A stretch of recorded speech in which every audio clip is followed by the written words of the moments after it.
नमस्ते दोस्तों, आज हमारा टॉपिक है राज्यसभा। हम इसके फंक्शन, वर्किंग प्रोसेस के बारे में जानेंगे। According to article 80, Rajya Sabha consist करता है 250 मेंबर्स। 238 मेंबर्स आते हैं स्टेट और यूटी से। 12 अदर मेंबर नॉमिनेट होते हैं प्रेसिडेंट द्वारा, जो आते हैं अलग अलग फील्ड से, like literature, social services etcetera. जो अपर हाउस होता है पार्लियामेंट का, उसे राज्यसभा और काउंसिल ऑफ स्टेट भी कहते हैं। राज्यसभा में टोटल स्ट्रेंथ 250 की होती है। 238 आते हैं स्टेट और यूटी से और 12 को नॉमिनेट करता है प्रेसिडेंट। जिस यूनियन टेरिटरी के पास विधानसभा होता है, वहीं से इलेक्टेड हो सकते हैं राज्यसभा के लिए। राज्यसभा का टोटल वर्किंग ईयर 6 इयर्स का होता है, जिसमें से 1/3 मेंबर हर 2 साल पे रिटायर्ड होते हैं। इसलिए राज्यसभा कभी भी डिसॉल्व नहीं होता है। राज्यसभा का election single transferable vote system से होता है, जिसमें स्टेट में विधान परिषद के एमएलए पार्टिसिपेट करते हैं। चलिए तो मैं आपको एग्जाम्पल से समझाती हूँ। समझिए, उत्तर प्रदेश में एक सीट खाली है राज्यसभा के लिए, जिसके लिए 3 कैंडिडेट्स खड़े हैं इलेक्शन में। अब एमएलएज अपनी प्रेफरेंस के हिसाब से फर्स्ट रैंक, सेकेंड रैंक और थर्ड रैंक देंगे और उसी रैंक से काउंट होगा कैंडिडेट्स के वोट। जैसे ए कैंडिडेट को मिला है 60 वोट्स, बी कैंडिडेट को भी मिला है 60 वोट्स और सी कैंडिडेट को मिला है 20 वोट्स।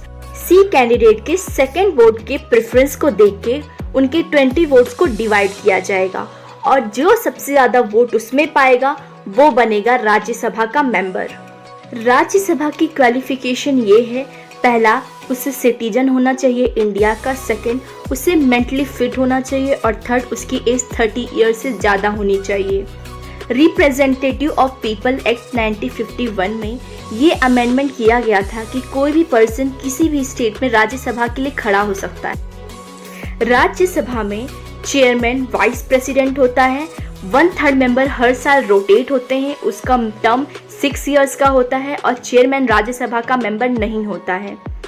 अब हम डेप्यूटी चेयरमैन के बारे में पढ़ेंगे। डेप्यूटी चेयरमैन अपना रेजिग्नेशन लेटर देता है चेयरमैन को और अगर चेयरमैन नहीं है तो डेप्यूटी चेयरमैन पूरे कार्यकाल को संभालता है।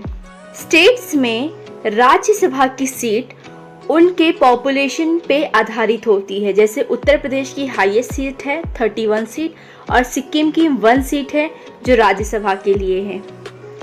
अभी डेप्यूटी चेयरमैन है हरिवंश नारायण।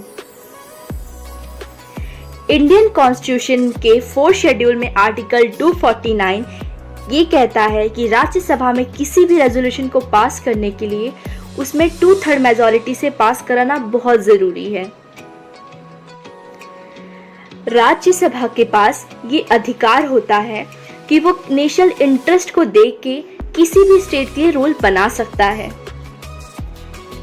आर्टिकल 250 से राज्यसभा को ये पावर मिलती है कि वो इमरजेंसी पीरियड में किसी भी स्टेट के लिए रूल्स बना सकता है।